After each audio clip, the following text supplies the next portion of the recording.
Hello, and welcome to the Connected Community Podcast. Today, my guest is Heidi Carlson, who is a certified master life coach who specializes in mother-daughter relationships. I am so excited to be bringing this topic to the table because, as we all know, mother-daughter relationships can be extremely complex, complicated, and are some of the most beautiful yet intricate and complex relationships in human existence. Today, Heidi and I chat about what a healthy mother and daughter relationship looks like, the process of healing the mother-daughter wound, how to break generational trauma, and how this healing doesn't necessarily have to be two-sided, but it can be initiated from one side. I really hope that you'll have some takeaways and gain some value from today's podcast. And please, if you can, take a moment to give us a like, a share, and a subscribe. And I want to thank you so much for being here today. Enjoy.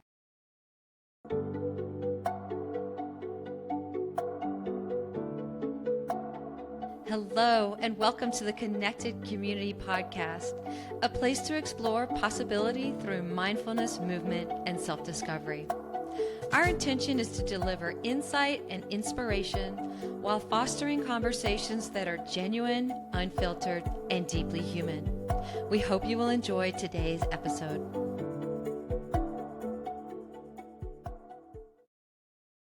Hi, Heidi. I want to thank you so much for joining me today on the Connected Community Podcast. Hi, Nikki. I'm so happy to be here. It's just a pleasure. Yeah. So you are a mother-daughter relationship coach. And today we're going to explore the topic of healing the mother wound and breaking those dysfunctional generational patterns of trauma. I'm curious what it would look like to have a healthy mother-daughter relationship. Yeah, such a good question. So it starts from when we're born. We're born, our very first relationship with our mother. Our mother's often our primary caregiver, our nurturer, the person that we look to for emotional support, unconditional love, approval. And if we get all those needs met and more, then we have a healthy relationship with our mother. And what that looks like is our mother honors us completely. Our mother honors our voice, our opinions, our beliefs. Our mother lets us show up and express ourselves fully. There's no criticism, there's no judgment, there's no controlling, there's no codependency. And really, our mother honors our independence. There's emotional support when we're feeling sad and hurt and angry and all those things. Our mother's there to love and nurture us and let us work through those feelings and not suppress them. It's also healthy communication, having communication with our mother where our mother honors our words and listens to us and wants to understand where we're coming from versus shutting us down or controlling our words or saying that you're wrong or criticizing what's coming out of our mouth. Also conflict. I mean, of course, in relationships, we have conflict. And if we have healthy conflict with our mother and really with everyone, where we show up and we really try to understand the perspective of our daughter, why do you feel that way? I don't understand it. Can you explain how you feel? I want to understand it because I love you. You're important to me. When our parents become parents, they've also had an upbringing.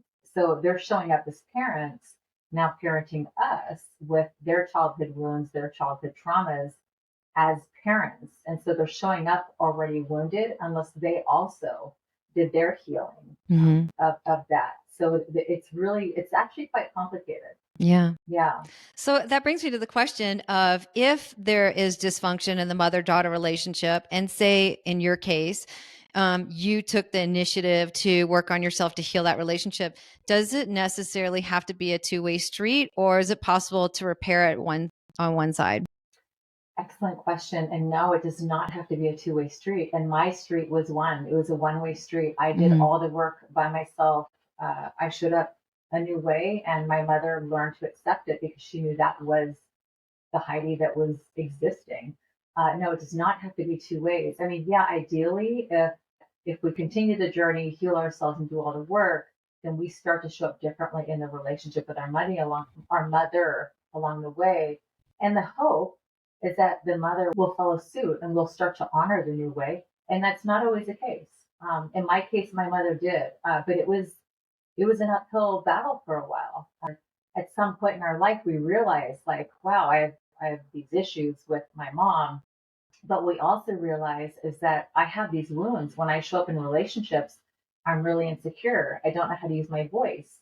I don't know how to set boundaries. I don't know how to stand up for myself. And those all stem from our upbringing of our unmet needs with our mother. And so, regardless of us finding our identity or not, we still actually have to heal those wounds because those live with us until we heal them. Yeah. Yeah. And then that brings me to the question of, yes, once we start speaking our voice and stepping into our power and creating our identity, then there is that acceptance or rejection from our mothers into who the person is that we have become. That's our need in this world, is to be loved and accepted and to be loved unconditionally. Um, and, and yes, there's this patterning and this generational trauma that continues. And so we can't blame, um, our ancestors and our mothers, but we can break that cycle and kind of move away from it. But it is tricky when there is a rejection of the person that we step into and become. Yeah, it's really difficult. Like I said, for me, initially my mom was fighting it. She didn't understand how I would like why I was changing, what was happening, my voice. I was standing up for myself. I was dressing differently, and she was really confused, and she took offense to it Yeah. because she couldn't understand it. I have some friends that have had really dysfunctional upbringing, severely dysfunctional, where they can't trust their parents, or there was abuse or neglect or verbal abuse or whatever that was, sexual abuse. Um, and that mother figure is not safe. And of course, that trauma sits with them through their entire lifetime, where they're having to like work through it and get to the other side. And so, how is it working through that without a mother present? Or the mother is so toxic that that relationship can't be healed. So there's that self healing that needs to be done without that mother figure. First of all, we have to take a stand for ourselves that I can't live this way. I need to be able to live as Heidi. I need to stop feeling shame and blame and bad daughter and all these things, whether my mom's going to accept me or not. And so we are facing potential rejection from our mother, and that's a risk that we have to take for ourselves, for the well-being of ourselves. In the case of what you just mentioned, where there's those behaviors, it's the same thing as we have to take a stand for ourselves and say, I'm in pain. I have inner conflict. I'm constantly struggling with good daughter, bad daughter. I can't win with my mom. The relationship's unhealthy. It's toxic. It's tearing me up inside. For me, my relationship with my mom was really crushing me because I really loved her and really sacrificed herself. She, dedicated her life to me. And I needed to find a way to be healthy, live a healthy life for myself, and hopefully have a healthy relationship with her. But that outcome is not certain. And it's a slow process and just continues to unfold, unravel, and you heal. And through that process, if you're still, in a relationship with your mother, you naturally will start to show up differently because you're healing and you're slowly changing and growing. Mm-hmm. And your mother will potentially not understand what's happening because they're not aware of the work you're even doing. And you just have to continue showing up with your boundaries, with clear communication consistently for them to eventually realize that this is who I am. I'm becoming a new person. And if the mother's unable to ever honor and respect the new person that you're going into or become, then there's another decision that you're going to have to make at some point as a daughter. What other boundaries do I need to put in place in with my mother? Do I not talk to her? Maybe we used to talk once a week before, and now I'll talk to her once a month, and I'll keep the conversation short, and we'll talk about 3 topics. Or so you can kind of decide what kind of relationship you want to create with your mother at that point. In really extreme situations where there's, it's a really, really unhealthy relationship, abusive, verbally, physically, emotionally, and that's just not going away. Maybe there's a decision for the daughter to make that that relationship is too unhealthy for me, and I cannot allow myself to be in that relationship anymore.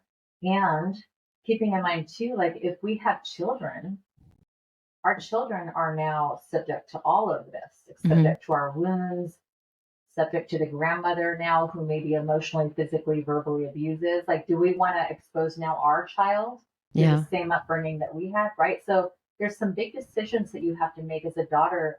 But I'll say that it really comes down to what type of life do you deserve?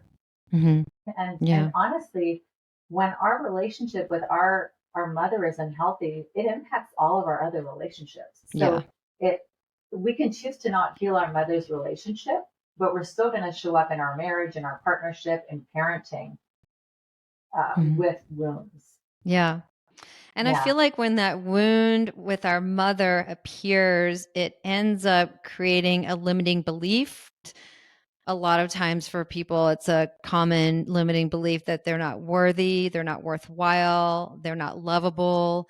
And then that does transfer to the other relationships, but it's such a deep wound and it has so many layers that I feel like it does take years and years and a lot of self awareness and reflection and hard work. That's not something that could only be worked through in talking. I feel like it has to go through some pretty deep, intense layers. What are your thoughts on that?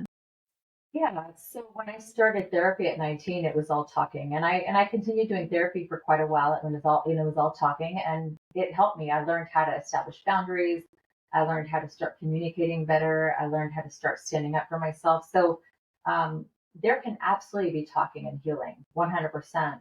But I will say that there's also a component of inner child work, reparenting, and that's more like somatic work, like really kind of going into the body and really kind of healing the wounds and the traumas that are really living inside of us. So it's a combination of talking 100%, and you can heal a lot with that. But I would say that you also need to have some like somatic work as well, and that's again through therapy or coaching. Yeah.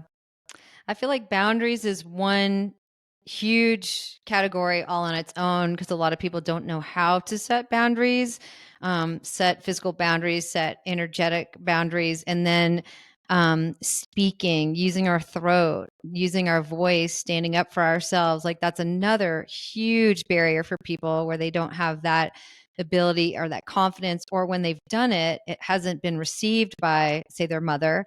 And then they shut down. And there's that cycle of like trying to speak and then getting shut down. And so, how do people start to? I almost feel like, you can practice in small spaces, right? With people that aren't so close to you. But what are some of your advice about how to establish and create those boundaries and stand into your own power? And then also, how to start working with our voice and standing in our power of our voice and being in alignment with our own needs and desires. Yeah. So it's not like a quick let's get the boundaries figured out. It's not how it works. It kind of starts with building you back up. Like where are your weaknesses? Where are your wounds? So it starts with like gaining some self-confidence, healing parts of you that are making you feel unworthy and undeserving and shameful and blame and all those things. So as we build you up to be strong enough to actually implement the boundaries, let's talk about what boundaries are. In what ways can we start discussing boundaries to implement with your mother? Give me some examples of how maybe your mother crosses your boundaries, or examples of when your mother triggers you or makes you feel, like a bad daughter, unworthy. And so that's where kind of boundaries stem from, are what part of the relationship is not working for you, is harming you, is not honoring you. Yeah.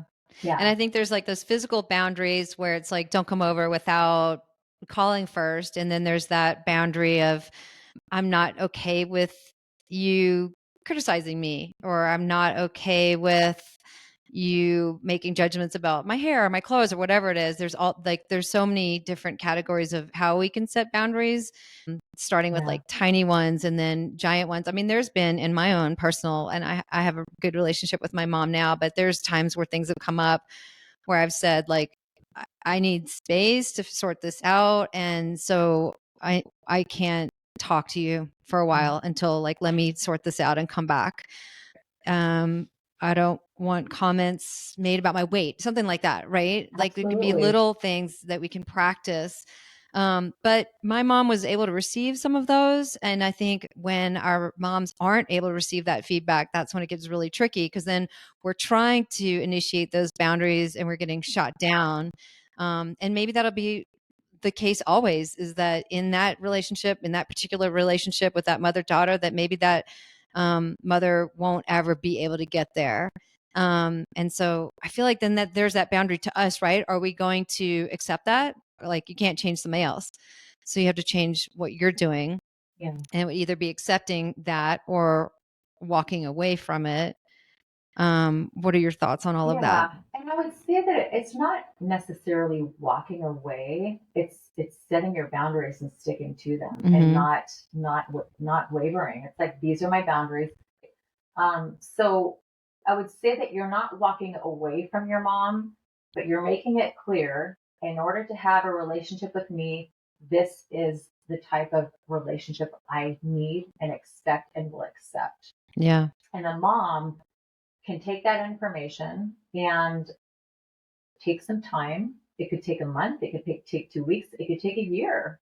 Mm-hmm. And, hopefully at some point the mom comes back around, and in many cases the mom does, and will say, I miss you, I love you, I want a relationship with you.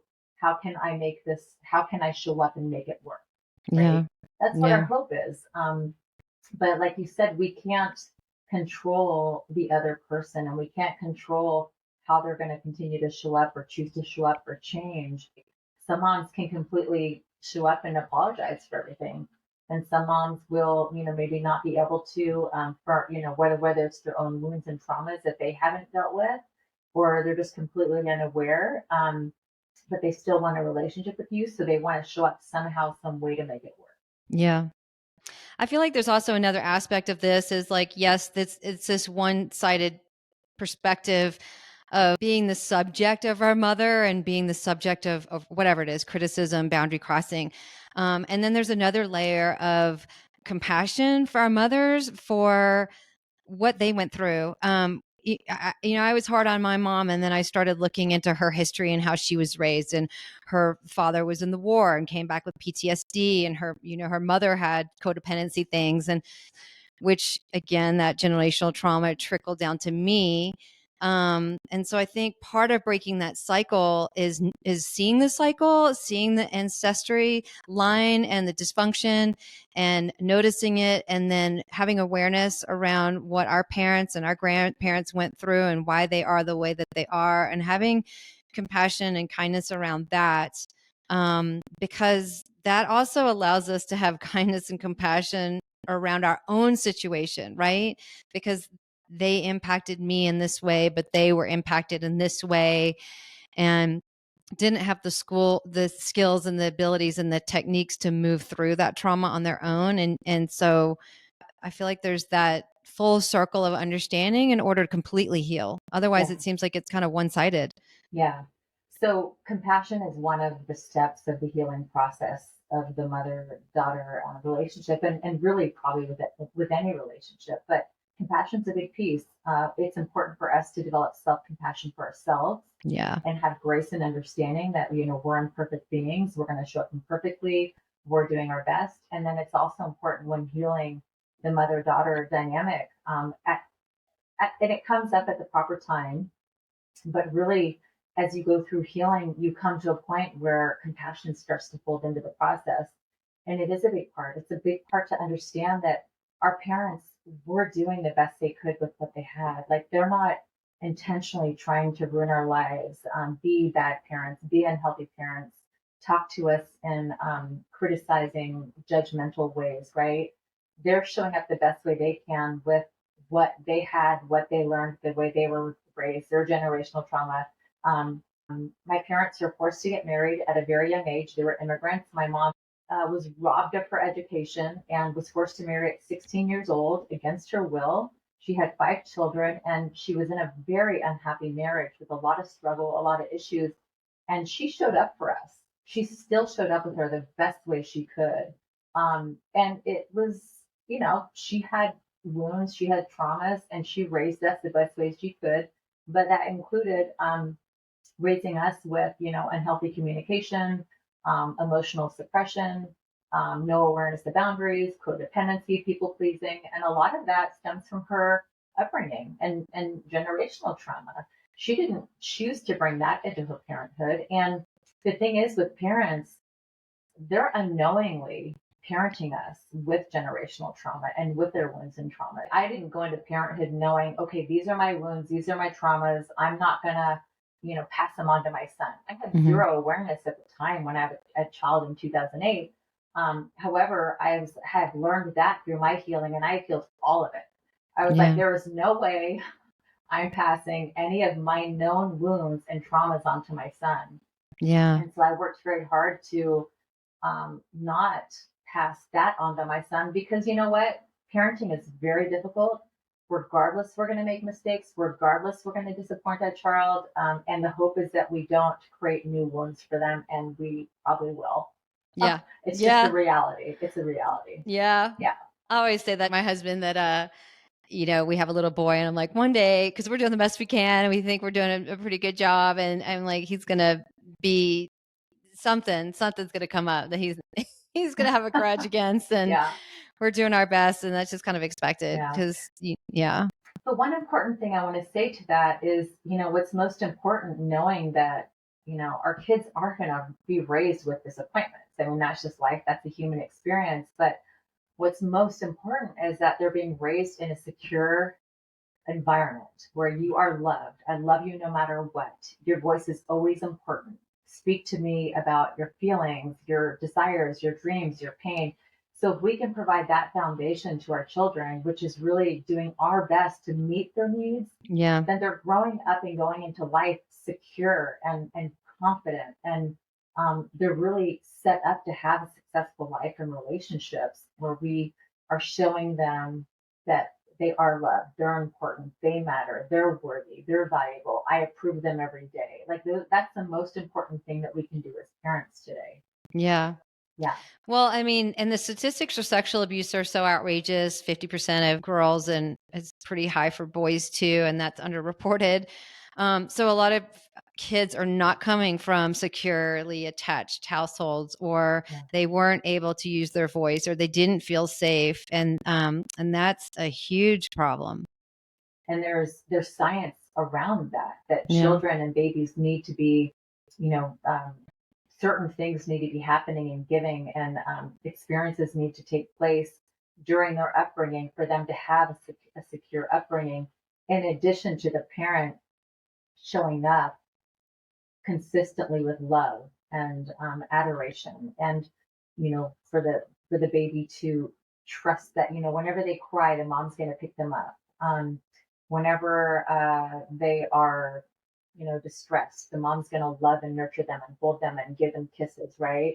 Versus like when there's a baby, if the child's crying and crying and crying and no one's coming to pick it up or nurture it, that's feeding into an insecure attachment, because the baby they're learning through the actions that I'm not getting the attention, the needs met, right? Mm-hmm.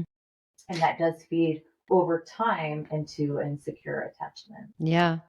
So how do we heal those? Assuming, my listeners are coming from that background, which is way deeper and way harder to work through and way more ingrained, where they didn't have those secure attachments and they still don't.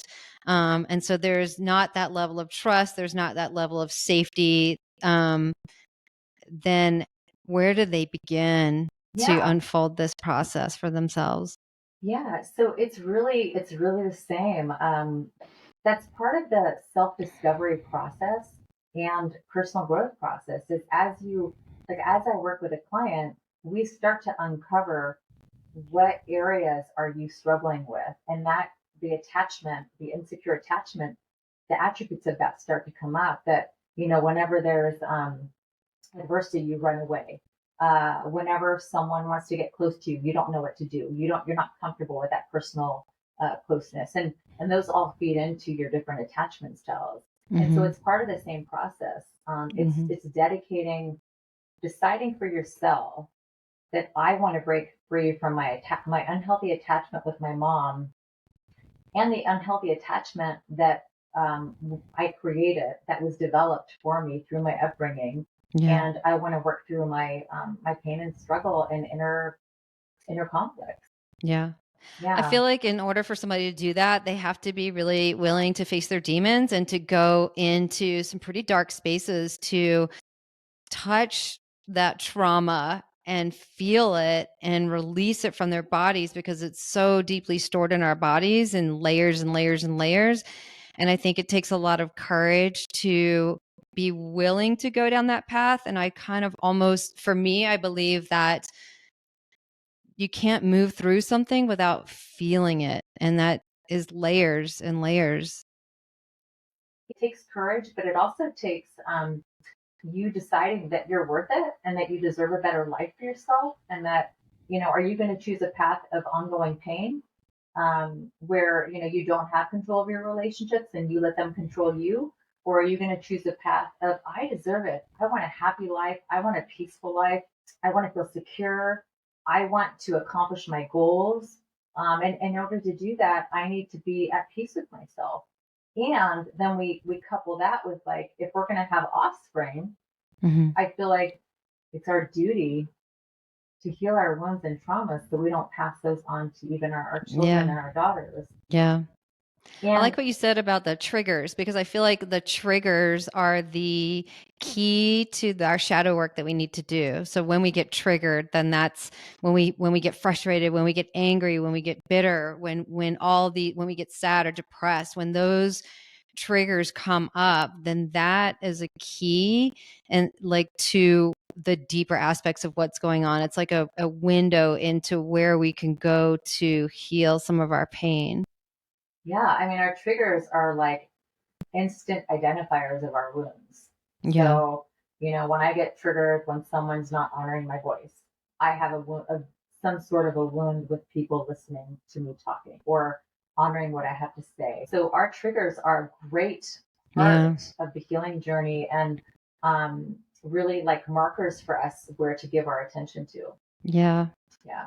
I mean, another thing I've recently discovered is the shoulds. When we have all these self shoulds, I should do this, I should do that, I should ourself. And usually when we have all of those shoulds, I feel like they're not from us. They're from other people that have been kind of layered on and thrown on to us, and they don't resonate. And then there's that pressure from the outside. And I think when we have those shoulds, I shouldn't be so emotional. I should, whatever those shoulds are, then that also is a window into some work. And really sitting with those shoulds and like, does it resonate with me? Where's that pressure coming from? Is it pressure from myself? Where's that coming from? Or is it an external pressure that I'm feeling?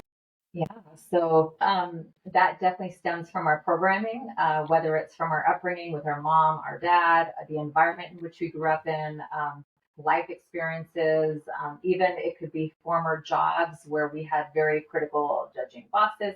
So it could stem absolutely from our upbringing, but it could also stem from a lot of experiences throughout our life. But I would say that it comes up because we have insecure feelings. We don't have strong self-confidence, because shoulds exist when we are trying to meet someone else's programming. Yeah. Yeah. Sometimes we don't know how to listen to our internal voice and ourselves. And if something's not in alignment, for me, like when something's not in alignment, I get super frustrated. And then I know it's not in flow and I'm going against what feels natural and good to me. And that has taken me a really long time to learn. Yeah. Like in a friendship, if I'm calling someone, I'm calling and they're not calling me back. And then it's like, okay, like that's not meant to be. I'm pushing against like a natural pattern.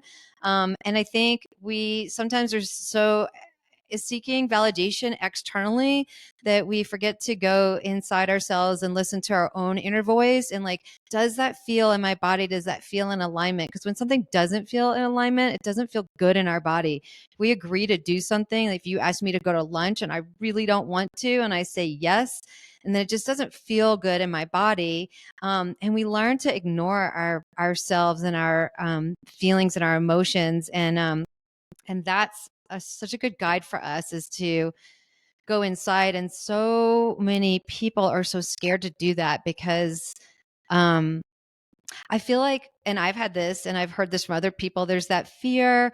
If I open that door, if I open that window, then everything's, or if I rip the Band-Aid off a little bit, then I'm not going to be able to control what comes out. Like, it's just going to be too big or too much or too painful. And so there's that avoidance of our own experience. Yeah. So that's another big piece, actually, in the healing journey, is learning to honor and trust within yourself. You know, for me, with all the work and growth and self-discovery and healing I've done, I rely 100% on myself every day. I no longer, well, I grew up asking everybody outside of me for guidance, decisions, all the things, because that's the way I was raised. Since I've done the work and healed, I don't do that. I rely on Heidi. I know the answers to, and part of that I will say is knowing you. So I know myself so well now. Like, I trust myself. I have my inner knowing. And our body is always talking to us. It's always surfacing messages. And when somebody asks you to go out to lunch and every part within you is saying no, you're actually going against what you should be doing. Your body's saying no, we don't want to go.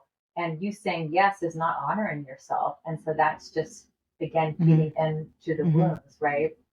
Here's the thing, is I think so many people underestimate the power of our own being. Like, we have the answers, we know, and I know it's scary, but we have everything that we need, and we have all those tools, and it's just going back and like getting reacquainted with ourselves. And I think there's so much external everything in this world, right? There's social media, and there's external validation, and there's, you know, how you're supposed to look and be, and people are telling you your childhood conditioning about how you should and you shouldn't be. And then you break out of that mold and you're like, what is it that I really like? Do I really like this? Does this feel in alignment? Does this feel correct? Because if we all can go into that space, we all hold the answers within ourselves. And I think we all have that power within, and we underestimate how incredibly insightful we are and how we have the capability and the tools when we can tap into that. Not that it's easy. I mean, Yeah.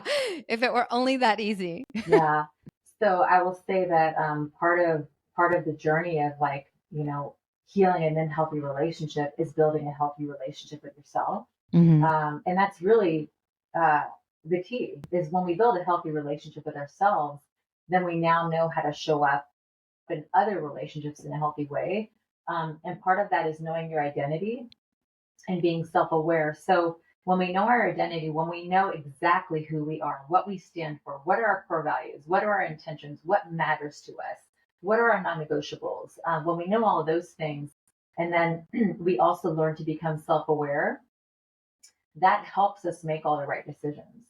If you do not know your identity and you're not self-aware, then you're going to constantly struggle on saying yes when you want to say no, staying with that person when you should have, stopped being friends or in the relationship 4 years ago. You're going to continue to be on that path of misalignment until you do take the time to really know yourself. I think there's a magnetism behind that too. Like, when you're saying that, like when you stand in your power and you know who you are and you're confident and you have clear boundaries, and then there's a magnetism around that, or you're going to people are going to gravitate towards you that are in alignment, and then people are going to fall away that are out of alignment. So I almost think that sometimes, and that's happened to me definitely, and not so long ago, where people were out of alignment, and one of my closest friends dropped away, and that was really painful. But that dropping away created an opening where somebody else walked in the door that was in alignment. So sometimes those losses, they might seem like big losses, but then that loss creates an opening for something brighter and more in alignment to walk in. And I think that's important to remember when we're going through those painful letting goes of things that aren't feeling good.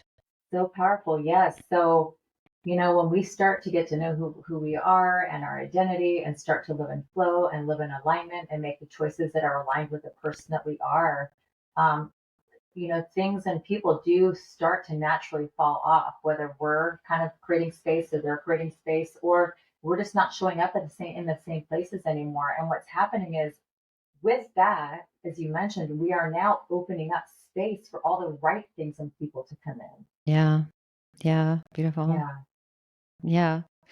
I love this conversation, Heidi. I really appreciate it and love it. And I think it's important. I think there's a lot of people that have issues with their mothers. And that's a really tricky, it's probably one of the trickiest is a mother-daughter relationship, in my opinion. So how do people connect with you, and what are some of the offerings that you have if people would like to reach out? People connect with me through Instagram. My Instagram handle is at Heidi Carlson Coaching.